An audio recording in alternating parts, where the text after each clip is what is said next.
Zombie apocalypse.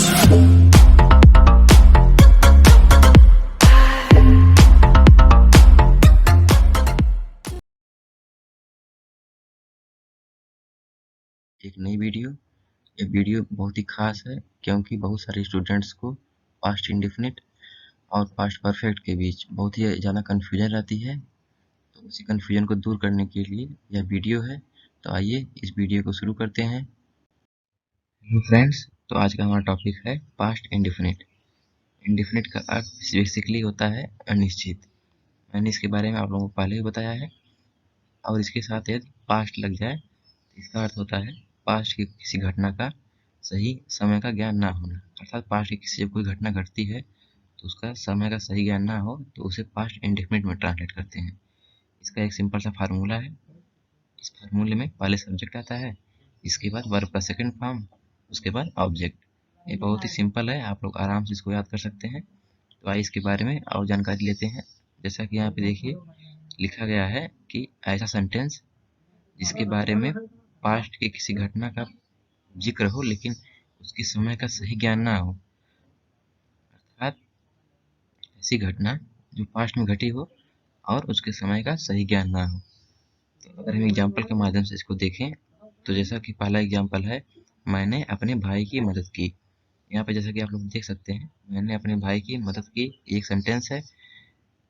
इसमें ये तो पता चल रहा है कि उसने मदद की है, वो भी पास्ट में, लेकिन इस बात का पता नहीं चल पा रहा है कि कब मदद की, पास्ट में कब मदद की। समय का सही ज्ञान नहीं हो पा रहा है, इसीलिए इसको पास्ट इंडेफिनिट में ट्रांसलेट करते हैं। तो इसमें सब्जेक्ट क्या है, इसको फार्मूले के अनुसार हम ट्रांसलेट करें तो इसमें सब्जेक्ट क्या है, सब्जेक्ट है मैंने। मैंने की अंग्रेजी क्या होती है, मैंने की अंग्रेजी होती है आई। आई आई के बाद क्रिया है, क्रिया। क्रिया यहाँ पे क्या है, क्रिया है मदद करना। मदद करना की अंग्रेजी क्या होती है, मदद करना की अंग्रेजी होती है हेल्प्ड। हेल्प होती है लेकिन यहाँ पे सेकंड फॉर्म यूज होगा तो इसलिए हो जाएगा हेल्प्ड। उसके बाद ऑब्जेक्ट आता है। ऑब्जेक्ट क्या है, ऑब्जेक्ट है अपने भाई की। ऑब्जेक्ट है अपने भाई की क्योंकि मदद वो अपने भाई की कर रहा है, इसीलिए यहाँ पे ऑब्जेक्ट क्या है, ऑब्जेक्ट है अपने भाई की। इसको और एक दो एग्जांपल से हम लोग समझते हैं कि किस प्रकार पास्ट इंडेफिनिट को ट्रांसलेट किया जाता है। आइए दूसरा एग्जांपल लेते हैं। तो अगर हम लोग यहाँ पे दूसरे एग्जांपल की बात करें तो दूसरा एग्जांपल क्या है, दूसरा एग्जांपल है सीता ने एक गीत गाया। सीता ने एक गीत गाया। आप लोग इस सेंटेंस को ध्यान से देखिए, इससे कहीं यह पता नहीं चल रहा है कि सीता ने गीत कब गाया था, लेकिन ये पता जरूर चल रहा है कि सीता ने एक गीत गाया है, लेकिन उसके समय का सही ज्ञान नहीं हो पा रहा है। सीता ने गीत कब गाया था, तो इसलिए इसको पास्ट इंडेफिनिट में ट्रांसलेट करेंगे। तो पास्ट इंडेफिनिट ट्रांसलेट करने के लिए हमें फार्मूला याद होना चाहिए। फार्मूला मैं उम्मीद करता हूँ कि आप लोग याद कर लिए होंगे। फार्मूला क्या था, पहले सब्जेक्ट लिखेंगे। सब्जेक्ट यहाँ पे क्या है, सब्जेक्ट है सीता। सब्जेक्ट क्या है, सीता है। इसके बाद क्या है, इसके बाद हमें वर्ब लेना है, वर्ब का सेकंड फॉर्म। क्योंकि यहाँ पे गाना क्रिया है, गाना क्रिया है तो गाना की अंग्रेजी क्या होती है, गाना की अंग्रेजी होती है सिंग। गाना की अंग्रेजी होती है सिंग, और उसका सब सेकंड फॉर्म लेंगे तो हो जाएगा संग। इसका सेकंड फॉर्म होगा संग। इसके बाद ऑब्जेक्ट लेंगे। ऑब्जेक्ट क्या है, ऑब्जेक्ट है एक गीत, क्योंकि सीता जिस पे कार्य कर रही है, ये जो वर्ब है गाना, जिस पे क्या कार्य हो रहा है गाना का, वो क्या है, वो एक गीत है। मैं इसके लिए अलग से एक वीडियो बनाऊंगा जहाँ मैं डिटेल में बताऊंगा कि हिंदी सेंटेंस में सब्जेक्ट ऑब्जेक्ट वर्ब को कैसे पहचानते हैं। तो जिस पे क्रिया होती है वो ऑब्जेक्ट होता है। तो यहाँ पे क्रिया गाने पे हो रही है इसलिए ऑब्जेक्ट है। तो क्या हो गया हमारा सेंटेंस, सीता संग ए सॉन्ग। अगर अगला एग्जाम्पल हम लेके देखें तो अगला एग्जाम्पल है वह अपना काम करता था। ये आप लोगों का फेवरेट सेंटेंस भी होगा क्योंकि यहाँ पे देखिए लास्ट में ता था ती थी आए हैं। बहुत से लोग हमसे कहते हैं कि ता था ती थी पहचान है, लेकिन ऐसी बात नहीं है, क्योंकि मैंने अभी बताया आप लोगों को कि जिस सेंटेंस से समय का सही ज्ञान ना हो, पास्ट की समय का सही ज्ञान ना हो, उसे ही पास्ट इंडेफिनिट में ट्रांसलेट करते हैं। तो हम लोग यहाँ पे जैसे देख रहे हैं कि यहाँ पे भी समय का सही ज्ञान नहीं हो रहा है। इससे यह पता चल रहा है कि उसने अपना काम किया है, वो अपना काम करता था, लेकिन यह पता नहीं चल रहा है कि कब किया था या कब करता था। तो इसको हम अगर इसको हम इंग्लिश में ट्रांसलेट करें तो पहले क्या लिखेंगे, पहले लिखेंगे सब्जेक्ट। सब्जेक्ट क्या है, वह है, वह की अंग्रेजी होती है ही, वह की इंग्लिश क्या होती है, ही होती है। उसके बाद क्रिया आना है। क्रिया क्या है, काम का करना, करना क्रिया है, करना क्रिया है। करना की अंग्रेजी क्या होती है, करना की अंग्रेजी होती है डू, करना की अंग्रेजी होती है डू होती है। डू का जब सेकंड फॉर्म लेंगे तो ये डन हो जाएगा, टू का सेकंड फॉर्म डन हो जाएगा। इसके बाद ऑब्जेक्ट लेंगे। ऑब्जेक्ट यहाँ पे क्या है, ऑब्जेक्ट है हिज वर्क, मतलब अपना काम। ये देखिए जो क्रिया हो रही है, जो काम की क्रिया हो रही है वो अपने काम पे हो रही है, इसीलिए ऑब्जेक्ट ये है। ये कितना सिंपल है, आप लोग बस इसके बेसिक्स जो फार्मूला है बेसिक सा उसको अच्छे से तैयार करिए, उसके बाद पूरा सेंटेंस आप अपने आप ट्रांसलेट कर लेंगे। इसके बाद अगर अगला हम देखें एग्जाम्पल, तो अगला एग्जाम्पल क्या है, अगला एग्जाम्पल है पुलिस ने चोर को रंगे हाथों पकड़ा। पुलिस ने चोर को रंगे हाथों पकड़ा। यहाँ पे पुलिस ने चोर को पकड़ा, ये बात क्लियर है, लेकिन ये नहीं क्लियर है कि कब पकड़ा था, इसीलिए इसको भी पास्ट में ही ट्रांसलेट करेंगे। तो यहाँ पे सब्जेक्ट क्या है, सब्जेक्ट है पुलिस, सब्जेक्ट है पुलिस। उसके बाद क्या है, पकड़ना, पकड़ना है क्रिया। यहाँ पे पकड़ना क्या है, पकड़ना है वर्ब, ये है वर्ब। वर्ब का सेकंड फॉर्म यूज होगा तो वर्ब है पकड़ना। पकड़ना की अंग्रेजी क्या होती है, पकड़ना की अंग्रेजी होती है कैच, तो इसीलिए इसका सेकंड फॉर्म यूज होगा तो ये हो जाएगा कैच्ड, कैच्ड हो जाएगा। इसके बाद ऑब्जेक्ट क्या है, किसको पुलिस ने पकड़ा, क्रिया किस पे हुई पकड़ने की, क्रिया हुई पकड़ने की चोर पे, तो उसके बाद ऑब्जेक्ट लिख लेंगे। इसके बाद विथ रेड हैंडेड, कैसे पकड़ा, रंगे हाथों पकड़ा। रंगे हाथों की अंग्रेजी क्या होती है, रंगे हाथों की अंग्रेजी होती है विथ रेड हैंडेड। एक प्रकार की फ्रेजल वर्ब है, आप लोग कहेंगे अगर तो इम्पोर्टेंट से फ्रेजल वर्ब जो हमारे डेली रूप में यूज होते हैं या एग्जाम में पूछते हैं, उसके लिए मैं अलग से एक वीडियो बना दूंगा। यहाँ पे आप लोग जैसे देखिए कि विथ रेड हैंडेड इसका अर्थ होता है रंगे हाथों। तो अगला हम एग्जाम्पल लें, अगला एग्जाम्पल है मेरी बहन ने एक मजेदार कहानी बताई। ये भी देखिए पास्ट की घटना है और इसमें भी समय का पता नहीं चल रहा है कि समय कब बताई थी कहानी, लेकिन यह पता चल रहा है कि इस पास्ट में कभी बताई थी। इसमें भी सब्जेक्ट क्या है, सब्जेक्ट है मेरी बहन। इसके बाद क्या है, कहना, कहानी बताना या कहना, ये है ऑब्जेक्ट, सॉरी ये है वर्ब। वर्ब क्या है, कहना की इंग्लिश क्या होती है, कहना की अंग्रेजी होती है tail, T E tail, double L, tail होती है। यहाँ पे सेकंड फॉर्म यूज होगा तो टेल टोल्ड हो जाएगा। और यहाँ पे ऑब्जेक्ट क्या है, ऑब्जेक्ट है एक मजेदार कहानी, एक मजेदार कहानी, ये ऑब्जेक्ट है। तो इसको वर्ब के बाद, वर्ब के सेकंड फॉर्म के बाद इसको यहीं पे रख देंगे। देखिए बहुत सिंपल है, आप लोग खाली फार्मूले को अच्छी तरह से तैयार करिए और अधिक से अधिक मीनिंग पढ़ने की कोशिश करिए। तो आगे चलते हैं, अगला प्रकार हमारा कौन सा है, अगला प्रकार है पास्ट परफेक्ट। तो आइए पास्ट परफेक्ट के बारे में जानते हैं। तो आइए अब पास्ट के दूसरे पार्ट के बारे में पढ़ते हैं। जैसे कि पहला पार्ट हमने पास्ट इंडेफिनिट पढ़ा था, अब दूसरा पार्ट पास्ट परफेक्ट पढ़ेंगे। इसके बारे में भी पहले हम लोग पढ़ चुके हैं, लेकिन इसको आज हम बहुत ही डिटेल में पढ़ेंगे, जिससे एग्जाम में आपको जरा से भी कंफ्यूजन ना हो और इससे संबंधित सारे क्वेश्चन आपके सही हों। तो आइए पहले इसका फार्मूला देखते हैं। इसका फार्मूला भी बहुत छोटा सा बेसिक है, इसको आप लोग अच्छे से तैयार करिए। सब्जेक्ट है, सब्जेक्ट के बाद हेड है, इसके बाद वर्ब का थर्ड फॉर्म प्लस ऑब्जेक्ट रहेगा।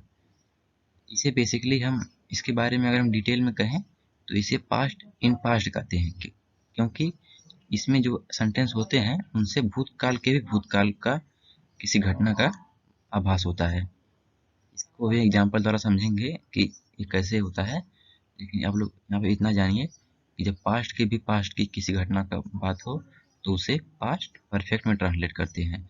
पास्ट इंडेफिनिट पास्ट परफेक्ट में क्या अंतर है, पास्ट इंडेफिनिट में हमने देखा था कि वहाँ पे पास्ट की किसी घटना का जिसका समय ना ज्ञात हो उसको ट्रांसलेट करते हैं, लेकिन पास्ट परफेक्ट में उसको ट्रांसलेट करते हैं जो घटना पास्ट के भी पास्ट में हुई हो। तो आइए कुछ एग्जाम्पल से इसको समझते हैं। जैसा पहला एग्जाम्पल है, वह अपना काम कर दिया था या कर चुका था, वह अपना काम कर दिया था या कर चुका था। तो जैसे हम देख पा रहे हैं कि उसने अपना काम कर दिया था, वह उसने अपना काम कर दिया था। इससे इस बात का आभास हो रहा है कि वह कार्य किसी एक पर्टिकुलर घटना के पहले पूरा हो चुका था। जो कार्य है ये जो कार्य है, ये काम है, ये किसी एक घटना के पहले पूरा हो चुका है। देखिए, वह अपना काम पूरा कर चुका था या कर दिया था। इसका अर्थ है कि या कुछ भी हो सकता है, जैसे कि मैं उससे मिलने गया, अगर हम कहें कि मैं उससे मिलने गया और उस तब तक वह अपना काम पूरा कर चुका था। तो देखिए, यहाँ पे ऐसा ही आभास हो रहा है, वह अपना काम पूरा कर चुका था। मतलब किसी घटना के पहले ये काम पूरा हो चुका था। इसीलिए इसको पास्ट में ट्रांसलेट करेंगे। अभी इसके बाद हम लोग अच्छी तरह से कंपेयर करेंगे दोनों में, जिससे आप लोग और अच्छी तरह समझ में आएगा। तो पहले इसको देखते हैं। इसका सब्जेक्ट क्या है? सब्जेक्ट है वह। सब्जेक्ट है वह। वह की अंग्रेजी क्या होती है? वह की अंग्रेजी होती है ही। वह की अंग्रेजी होती है ही। इसके बाद हेड हम कॉपी कर ले रहे हैं। हेड हेड क्या यहाँ पे है? हेड है हेल्पिंग वर्ब। हेड है हेल्पिंग वर्ब। यहाँ पे काम का करना, काम का करना, अपना काम। ये जो देखिए करना, ये जो है करना, कर दिया या कर चुका, ये है कर्म का करना। तो यहाँ पे यही है, ये वर्ब है, ये वर्ब है। तो वर्ब यहाँ पे डू है। डू का थर्ड फॉर्म क्या होता है? डू का थर्ड थर्ड फॉर्म होता है डन। डू का थर्ड फॉर्म क्या होता है? डन होता है। इसके बाद कौन सा काम किया है? अपना काम किया है। अपना काम किया है तो अपने काम जो है ये अपना काम या ऑब्जेक्ट हो जाएगा। तो इसको ऑब्जेक्ट की जगह ट्रांसलेट कर देंगे। ये देखिए बहुत ही सिंपल है। मैं जब वो वाला वीडियो बनाऊंगा जिसमें मैं आप लोगों को हिंदी वाक्य में सब्जेक्ट ऑब्जेक्ट और वर्ब पहचानना बताऊंगा अच्छी तरह से, उससे उसको जो आप लोग देखेंगे ये आपका और भी क्लियर होगा। लेकिन मैं यहाँ पे यहीं पे आप लोगों की ये सब बातें क्लियर करने की कोशिश कर रहा हूँ। तो इसका अगर हम अगला देखें एग्जाम्पल, जिससे आप लोगों को और अच्छी तरह समझ में आएगा, तो क्या है? वह बाजार जा चुका था। यहाँ पे भी देखिए किसी घटना की चर्चा तो हो रही है, लेकिन यहाँ पे उस घटना के पहले भी किसी घटना की बात हो रही है। जैसे कि जब कुछ कोई घटना हुई तो वह बाजार जा चुका था। देखिए आप इसको अच्छी तरह से पढ़िए, फिर समझिए कि यहाँ पे जब कोई घटना हुई तब वह बाजार जा चुका था। कोई घटना हुई तो वह बाजार जा चुका था। ये भी इसीलिए पास्ट परफेक्ट में ही ट्रांसलेट होगा। यहाँ पे सब्जेक्ट क्या है? यहाँ पे सब्जेक्ट है ही। सब्जेक्ट क्या है? सब्जेक्ट है ही। हेड यहाँ पे हेल्पिंग वर्ब है, हेड को कॉपी कर लेंगे। यहाँ पे फार्मूले से अगर हम देखें, फार्मूले में देखिए हेड है, यहाँ पे भी हेड है, हेड को हम कॉपी कर ले रहे हैं। इसके बाद जा चुका था, जाना यहाँ पे क्रिया है, जा चुका यहाँ पे जाना, जाना क्रिया है। तो जाना की अंग्रेजी क्या होती है? जाना की अंग्रेजी होती है गो। गो का जो थर्ड फॉर्म है क्या है? यहाँ पे देखिए वर्ब का थर्ड फॉर्म प्रयोग होगा, इसीलिए गो का थर्ड फॉर्म। गो का थर्ड फॉर्म क्या है? गो का थर्ड फॉर्म है गॉन। इसके बाद कहाँ गया था? कहाँ गया था? कहाँ गया? बाजार गया था। बाजार गया था। तो यहाँ पे बाजार क्या है? बाजार ऑब्जेक्ट है, क्योंकि जो कार्य हो रहा है वो बाजार पे हो रहा है। तो इसीलिए टू द मार्केट है। और यहाँ पे द का प्रयोग क्यों किया गया है? इसके लिए मैं अलग से वीडियो बनाऊंगा, लेकिन मैं आपको समझा दे रहा हूँ। क्योंकि वो जहाँ गया, जिस बाजार गया, वो कोई एक डिफिनिट बाजार है, कोई एक ही बाजार है। ऐसी बात नहीं कि किसी बाजार चला गया, वो किसी एक बाजार गया। इसीलिए यहाँ पे द का प्रयोग किया गया है। अगर यहाँ पे सेंटेंस में ये रहता कि वह एक बाजार जा चुका है, किसी एक बाजार में गया है, तो यहाँ पे ए का प्रयोग होता। इसके बाद अगला एग्जाम्पल लेते हैं। अगला एग्जाम्पल है वह सबक सीख चुका था। वह सबक सीख चुका था। यहाँ पे भी देखिए कि किसी घटना से पहले, कोई जो घटना घटी उसके पहले ही वह सबक सीख चुका था। आप इसको अच्छे से पढ़िए, तब आप सोचिए अच्छी तरह से, जिससे आपका कॉन्सेप्ट और अच्छी तरह से क्लियर होगा। इसको अभी हम कंपेयर जब करेंगे पास्ट इंडेफिनिट और पास्ट परफेक्ट में, तब आपको कन्फ्यूजन एकदम क्लियर हो जाएगा। इसको पहले ट्रांसलेट करते हैं। इसका सब्जेक्ट क्या है? सब्जेक्ट है वह। सब्जेक्ट वह है। इसके बाद हेड हेल्पिंग वर्ब है, इसे कॉपी कर ले रहे हैं। इसके बाद सीखना। सीखना की अंग्रेजी क्या है? सीखना की अंग्रेजी क्या है? सीखना की अंग्रेजी होती है लर्न। तो यहाँ लर्न का थर्ड फॉर्म यूज होगा, लर्नड हो जाएगा। थर्ड फॉर्म हो जाएगा लर्नड। ये है सीखना की अंग्रेजी क्या है? लर्न होती है। यहाँ पे लर्न हो जाएगा। इसके बाद द लेसन। द लेसन क्या मतलब होता है? द लेसन का दो अर्थ होता है। इसका एक अर्थ होता है वो जो हम लोग किताब में पढ़ते हैं, एक लेसन वो वाला, और एक लेसन होता है इसका मतलब सबक। जैसे कोई आपके साथ कोई बदतमीजी कर दिया, तो उसको आप जब एक सब कोई सबक सिखा दें उसको कि आज के बाद वो हमारे साथ ऐसा मत करना, तो उसे उस रूम में भी इसका प्रयोग होता है द लेसन का। ठीक है? तो आप लोग इसका दोनों यूज जानिए। एक हम जब पढ़ते हैं इसको किसी किताब में, वहाँ पे एक लेसन होता है, और एक लेसन जब किसी को कोई सबक सिखा देते हैं। कोई अगर हमारे साथ कोई गलत काम किया है, उसको जब कोई हम सबक सिखा देते हैं, तो वहाँ पे इसका प्रयोग होता है। तो आइए इसका कंपेयर देखते हैं, पास्ट परफेक्ट और पास्ट इंडेफिनिट कंपेयर हम करते हैं, जिससे आपका कॉन्सेप्ट और अच्छी तरह क्लियर होगा। तो आइए इसको देखते हैं। तो आइए अब दोनों को कंपेयर करते हैं, पास्ट इंडेफिनिट और पास्ट परफेक्ट के बीच में। आइए कंपेरिजन करते हैं, जिससे आपका कन्फ्यूजन और दूर हो जाएगा। और आप लोग एग्जाम में अच्छा परफॉर्म करेंगे। तो अगर हम पहले पास्ट इंडेफिनिट के बारे में देखें तो इसका पहला सेंटेंस जैसा मैंने लिया है, मैं वहाँ गया था, मैं वहाँ गया था। पहला सेंटेंस क्या है? पहला सेंटेंस है मैं वहाँ गया था। पहला सेंटेंस है मैं वहाँ गया था। यहाँ पे जैसा कि हम लोग देख सकते हैं, यहाँ पे टाइम का सही आभास नहीं हो रहा है, सिर्फ यह पता चल रहा है कि वह यहाँ वहाँ गया था, मैं वहाँ गया था, सिर्फ इसी का पता चल रहा है। और अगर इसके हम दूसरी तरफ देखें, मैं वहाँ जा चुका था, तो यहाँ पे हमें वो ये देख रहे हैं कि ये किसी घटना से पहले जो करता है, जो सब्जेक्ट है, वह किसी स्थान पे जा चुका था। मैं वहाँ गया था, यहाँ पे वो पता नहीं चल रहा है कि कब गया था, लेकिन यहाँ पे पता चल रहा है किसी पर्टिकुलर घटना के पहले वह यहाँ पे जा चुका था। तो इसीलिए यहाँ इस सेंटेंस को पास्ट परफेक्ट में ट्रांसलेट करेंगे और इसको पास्ट इंडेफिनिट में। तो आइए इसको पास्ट इंडेफिनिट में ट्रांसलेट करते हैं। तो पास्ट इंडेफिनिट ट्रांसलेट करेंगे क्या होगा? पहले सब्जेक्ट लिखेंगे, सब्जेक्ट के बाद वर्ब का सेकंड फॉर्म लिखेंगे। वर्ब का सेकंड फॉर्म क्या है? वर्ब का सेकंड फॉर्म है वेंट, क्योंकि यहाँ पे जाना है, जाना की अंग्रेजी होती है, जाना की अंग्रेजी होती है गो, गो का सेकंड फॉर्म है वेंट, इसलिए यहाँ पे वेंट लिखेंगे। इसके बाद कहाँ गया? वहाँ गया, वहाँ की अंग्रेजी क्या होती है? देयर, वहाँ की अंग्रेजी होती है देयर, वहाँ की अंग्रेजी देयर होती है, तो इसलिए ये हो जाएगा ही वेंट देयर। यहाँ पे आप जैसा कि देख सकते हैं, यहाँ पे समय का सही ज्ञान नहीं हो रहा है। और अगर इस तरफ देखिए, हम दूसरी तरफ इसके, तो मैं वहां जा चुका था, मैं वहां जा चुका था। यहाँ पे सब्जेक्ट क्या है? सब्जेक्ट है आई, सब्जेक्ट है आई। उसके बाद हेल्पिंग वर्ब हेड रहेगा, हेल्पिंग वर्ब हेड रहेगा। इसके बाद वर्ब का थर्ड फॉर्म गो वर्ब है, इसका थर्ड फॉर्म गॉन हो जाएगा। और उसके बाद देयर। देखिए कितना सिंपल है। आप सिर्फ सेंटेंस को समझने पे ध्यान दीजिए कि सेंटेंस कहाँ पे पास्ट इन पास्ट है और कहाँ पे पास्ट के किसी एक घटना का वर्णन है। तो आइए अगला एग्जाम्पल लेते हैं। अगला एग्जाम्पल है उन्होंने अपना गृह कार्य किया, उन्होंने अपना होमवर्क किया। यहाँ पे देखिए उन्होंने अपना होमवर्क किया, सिर्फ यही पता चल रहा है कि उन्होंने पास्ट में अपना होमवर्क कर लिया है, उन्होंने भूतकाल में अपना होमवर्क कर लिया है, लेकिन ये नहीं पता चल रहा है कि उन्होंने अपना होमवर्क कब किया। इसीलिए इसको पास्ट इंडेफिनिट में ट्रांसलेट करेंगे, इसको पास्ट इंडेफिनिट में ट्रांसलेट करेंगे। और उधर दूसरी तरफ उसने अपना होमवर्क कर लिया था, यहाँ पे देखिए उसने अपना होमवर्क कर लिया था। यहाँ पे देखिए इससे पता चल रहा है कि उसने होमवर्क अपना किसी घटना के पहले कर लिया था, उसने अपना होमवर्क किसी घटना के पहले कर लिया था। जैसा कि कोई घटना हो सकती है, तुम्हारे आने से पहले उसने अपना होमवर्क कर लिया था। तो इसलिए इसको हम पास्ट परफेक्ट में ट्रांसलेट करेंगे।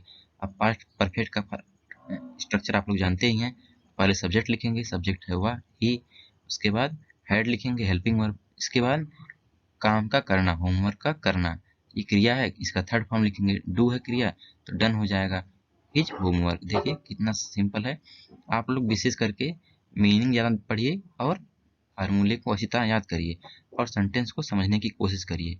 इस पे ज़्यादा मत भागिए कि इसके अंत में चुका था, चुकी थी या ता था तिथि आते हैं, क्योंकि यहाँ पे कुछ भी हो सकता है। जैसा कि यहाँ पे आप लोग देखिए, यहाँ पे देखिए ता था तिथि तो नहीं आया है, लेकिन यह पास्ट इंडेफिनिट का सेंटेंस है। इसी प्रकार अगर अगला लें, मैं दिल्ली गया था, मैं दिल्ली गया था, इसमें ये भी एक पास्ट की कोई घटना का विवरण मिल रहा है, लेकिन इससे पता नहीं चल रहा है कि कब गया था, तो इसमें भी सब्जेक्ट आई हो जाएगा। इसके बाद जाना का सेकंड फॉर्म गो है, गो का सेकंड फॉर्म वेंट हो जाएगा। कहाँ गया था? दिल्ली गया था। इधर अगर देखें तो पास्ट में कैसा रहेगा? मैं दिल्ली जा चुका था, मैं दिल्ली जा चुका था। यहाँ पे देखिएगा तो किसी घटना के पहले मैं दिल्ली जा चुका था, देख रहे हैं आप, किसी घटना के पहले मैं दिल्ली जा चुका था। तो इसीलिए इसको पास्ट परफेक्ट में ट्रांसलेट करेंगे। तो ये है फार्मूला के बेस पे इसका। तो यहाँ पे सब्जेक्ट क्या होगा? सब्जेक्ट होगा आई, इसके बाद हेल्पिंग वर्ब, इसके बाद जाना का थर्ड फॉर्म क्या होता है? गॉन, इसके बाद कहाँ गया था? दिल्ली। देख रहे हैं आप, बहुत सिंपल है। इसको आप लोग अच्छी तरह से एक दो बार वीडियो को देख लीजिएगा और इंग्लिश के किसी भी टॉपिक पर आपको कोई भी कंफ्यूजन हो तो आप कमेंट में करके पूछिए, कमेंट करिए, जिससे हम नई वीडियो उस पर बनाएंगे। और ऐसा नहीं है कि हम इसमें आपको बीच में छोड़ देंगे, कुछ टॉपिक पढ़ाएंगे कुछ नहीं पढ़ाएंगे।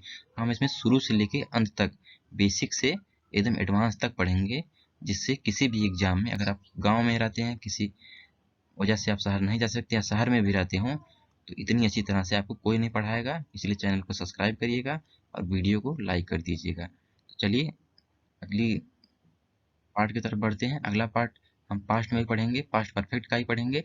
पास्ट परफेक्ट में कुछ बहुत ही अच्छे प्रकार के सेंटेंस आते हैं, जैसे कि डॉक्टर के आने से पहले रोगी मर गया था, या फिर ट्रेन के आने से पहले वह यहाँ से जा चुका था। इस प्रकार के सेंटेंस जो होते हैं उनको ट्रांसलेट करना सीखेंगे।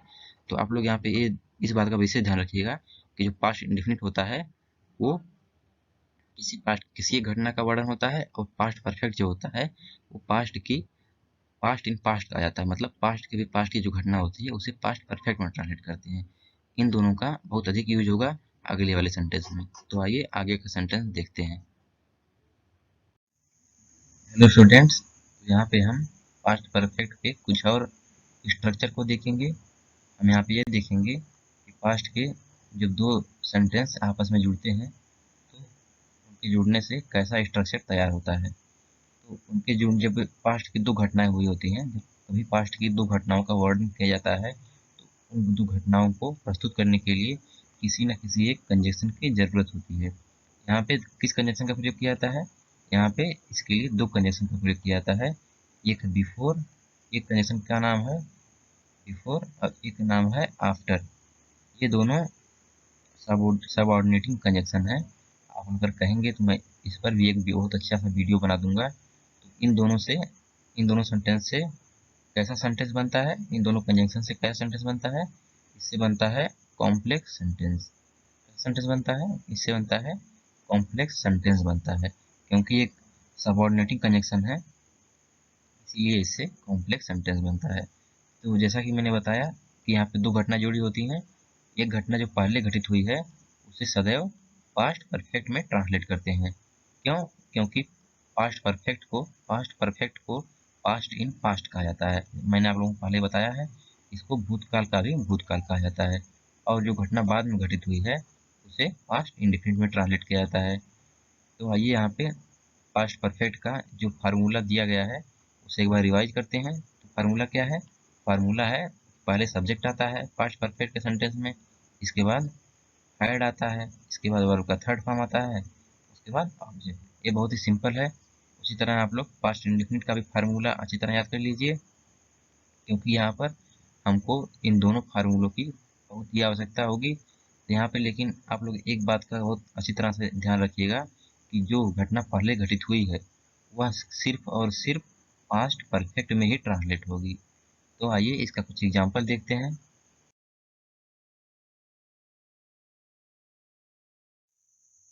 तो आइए इसका एग्जाम्पल देखते हैं।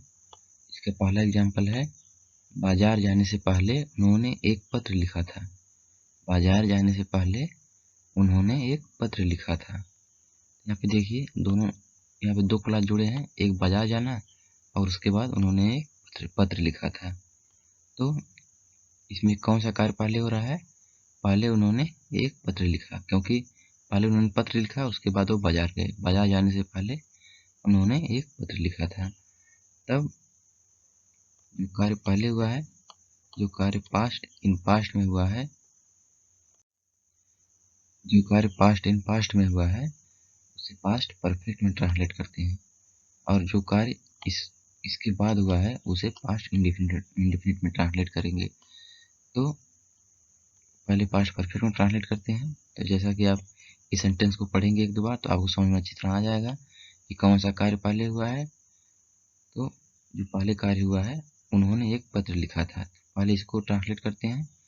यहाँ पे जो देखिए उन्होंने है, इसका मतलब होता है वह, और इसकी अंग्रेजी होती है ही। तो यहाँ पे देखिए ही मैंने लिख दिया। इसके बाद पास्ट परफेक्ट का हेल्पिंग वर्ब, इसके बाद पास्ट परफेक्ट के लिए वर्ब का थर्ड फॉर्म, और उसके बाद ऑब्जेक्ट। यहाँ पे देखिए ऑब्जेक्ट ए लेटर है, क्योंकि जो लिखने का कार्य हो रहा है वो एक लेटर पे हो रहा है। इसके बाद यहाँ पे ये देखिए जोड़ने के लिए दो क्लाज को एक कंजक्शन की जरूरत पड़ी। इसके बाद यहाँ पे मैंने सब्जेक्ट नहीं लिखा है फिर से, क्योंकि जब सब्जेक्ट दोनों सेंटेंस के एक ही हों तो सब्जेक्ट को छोड़ दिया जाता है, ये बहुत ही बेटर होता है। तो इस वाले बाद वाले पहले वाले सेंटेंस को, जो घटना बाद में हुई है, इसको पास्ट इंडेफिनिट में ट्रांसलेट करेंगे। ये बहुत ही सिंपल है, आप लोग इसको इस तरह से समझिए कि जो घटना पहले हुई है उसे पास्ट परफेक्ट में ट्रांसलेट करेंगे, और जो घटना इस पास्ट परफेक्ट वाले के बाद हुई हो उसे पास्ट इंडेफिनिट में ट्रांसलेट करेंगे, उसे पास्ट इंडेफिनिट में ट्रांसलेट करेंगे। ये बहुत ही सिंपल है, सिर्फ आप इस बात का ध्यान रखिएगा। तो इसको हम लोग इस प्रकार भी लिख सकते हैं। इसमें देखिए दो क्लॉज का प्रयोग किया गया है। इसे कहते हैं प्रिंसिपल क्लॉज, इसे कहते हैं प्रिंसिपल क्लॉज, और इसे सबऑर्डिनेट क्लॉज, क्योंकि ये सबऑर्डिनेटिंग कंजक्शन से मिलकर बना हुआ है। तो हम लोग इसको ऐसे भी लिख सकते हैं, लेकिन जब सबऑर्डिनेटिंग क्लॉज पहले रहेगा, ये वाला, ये इसमें आप लोग कहेंगे तो एक वीडियो बना दूंगा। तो इसको समझिए कि अगर सबऑर्डिनेटिंग क्लॉज पहले रहेगा तो कॉमा लगेगा, लेकिन अगर प्रिंसिपल क्लॉज पहले रहेगा तो कॉमा नहीं लगेगा। इसके बाद अगला एग्जांपल लेते हैं। अगला एग्जांपल है, तुम्हारे जाने के बाद मैं यहाँ आया था। तुम्हारे जाने के बाद मैं यहाँ आया था। तो आप लोग बताइए कि इसमें कौन सा कार्य पहले हुआ है, पहले तुम गए कि मैं आया, पहले तुम गए या मैं आया था। यहाँ पे आप देखेंगे कि पहले तुम चले गए थे, पहले तुम चले गए उसके बाद मैं आया। देखिए, तुम्हारे जाने के बाद मैं आया, पहले तुम चले गए उसके बाद मैं आया। तो ये जो तुम्हारे जाने के वाला सेंटेंस है, ये वाला, इसको पास्ट परफेक्ट में ट्रांसलेट करेंगे। उसके बाद मैं यहाँ आया था, इसको पास्ट इंडेफिनिट में ट्रांसलेट करेंगे। तो आइए पहले इसको देखते हैं। यहाँ मैं आप लोगों को एक और छोटी सी ट्रिक बता दे रहा हूँ। ट्रिक ये है, ये कोई देखिए अथेंटिक रूल नहीं है, बस मैं आप लोगों को इसलिए बता रहा हूँ जिससे आप लोगों को सेंटेंस फ्रेम करने में कोई दिक्कत ना हो। तो यहाँ पे ट्रिक ये है कि अगर बाद का प्रयोग किया गया है, देखिए यहाँ पे अगर हिंदी वाक्य में बाद का प्रयोग किया गया है तो आप लोग ये समझ जाइएगा कि यहाँ पे जो पास्ट परफेक्ट है वो बाद में आएगा, और अगर पहले प्रयोग किया गया है तो पास्ट परफेक्ट पहले आएगा। इसको देखिए, यहाँ पे भी देखिए सेंटेंस के एग्जाम्पल को आप देखेंगे और एक दो एग्जाम्पल आप देखेंगे तो आप अच्छे से समझ पाएंगे, क्योंकि यहाँ पे इसको कहीं भी रखा जा सकता है, लेकिन जब आप इसको बाद में रखेंगे तो यहाँ पे देखिए बाद में पहले रखेंगे, जब बाद में आएगा तो बाद में रखें पास्ट परफेक्ट को, और जब पहले आई हिंदी वाक्य में कंजक्शन तो पहले रखें। इससे आपका सेंटेंस और भी अच्छा होगा। यहाँ पे देखिए जैसे कि जो कार्य पहले हुआ है, उस कौन सा कार्य पहले हुआ है, पहले तुम चले गए, यू हैड लेफ्ट। देखिए इसको तो पास्ट परफेक्ट में हमने ट्रांसलेट कर दिया। इसके बाद पास्ट इंडेफिनिट वाला है, तो मैं यहाँ आया, तो आई देखिए मैं का अंग्रेजी होगी आई। इसके बाद कम है, कम का सेकंड फॉर्म केम और हियर। जैसा कि मैंने आपको बताया कि अगर बाद में हो तो पास्ट परफेक्ट को बाद में करेंगे, तो इसलिए हमने पहले पास्ट इंडेफिनिट को कर लिया, लेकिन पास्ट परफेक्ट को पहले भी किया जा सकता है। देखिए जैसा मैंने यहाँ पे किया है, तो यहाँ पे ये देखिए यहाँ पे कॉमा में लगाना भूल गया हूँ, यहाँ पे कॉमा रहेगा, और ये है, ये प्रिंसिपल क्लॉज है, और ये सबऑर्डिनेट क्लॉज, ये है सबऑर्डिनेट क्लॉज, और ये प्रिंसिपल क्लॉज, क्योंकि सबऑर्डिनेटिंग कंजक्शन जिससे जुड़ा होता है वही सबऑर्डिनेट क्लॉज होता है। तो अगला एग्जाम्पल हम लोग लेते हैं। अगला एग्जाम्पल है, तुम्हारे भोजन के पहले मैं कार्यालय चला गया। तुम्हारे भोजन के पहले मैं कार्यालय चला गया। तो इसमें कौन सा कार्य पहले हुआ है, पहले मैं कार्यालय चला गया, पहले मैं कार्यालय चला गया तब तुमने भोजन किया। तो इसको पास्ट परफेक्ट में ट्रांसलेट करेंगे, इसको पास्ट परफेक्ट में करेंगे। यहाँ पे देखिए पहले है, पहले जैसा कि कंजक्शन का प्रयोग किया गया है तो इसको पहले रखेंगे, पास्ट परफेक्ट को पहले रखेंगे, पहले पास्ट परफेक्ट को ट्रांसलेट कर दे रहे हैं। इसके बाद कंजक्शन का प्रयोग करेंगे, और उसके बाद पास्ट इंडेफिनिट। तो वीडियो देखने के लिए आप लोगों का बहुत बहुत धन्यवाद। वीडियो पसंद आई हो तो लाइक कर दीजिएगा और चैनल को सब्सक्राइब कर दीजिएगा, क्योंकि यहाँ पे हम शुरू से लेके अंत तक हर टॉपिक पढ़ेंगे, एयरफोर्स से लेके सीजीएल तक सब कुछ पढ़ेंगे, और पूरा टॉपिक हम लोग यहाँ पे कवर करेंगे, बेसिक से लेकर बहुत ही एडवांस तक लेवल तक। तो आप लोगों का बहुत बहुत धन्यवाद।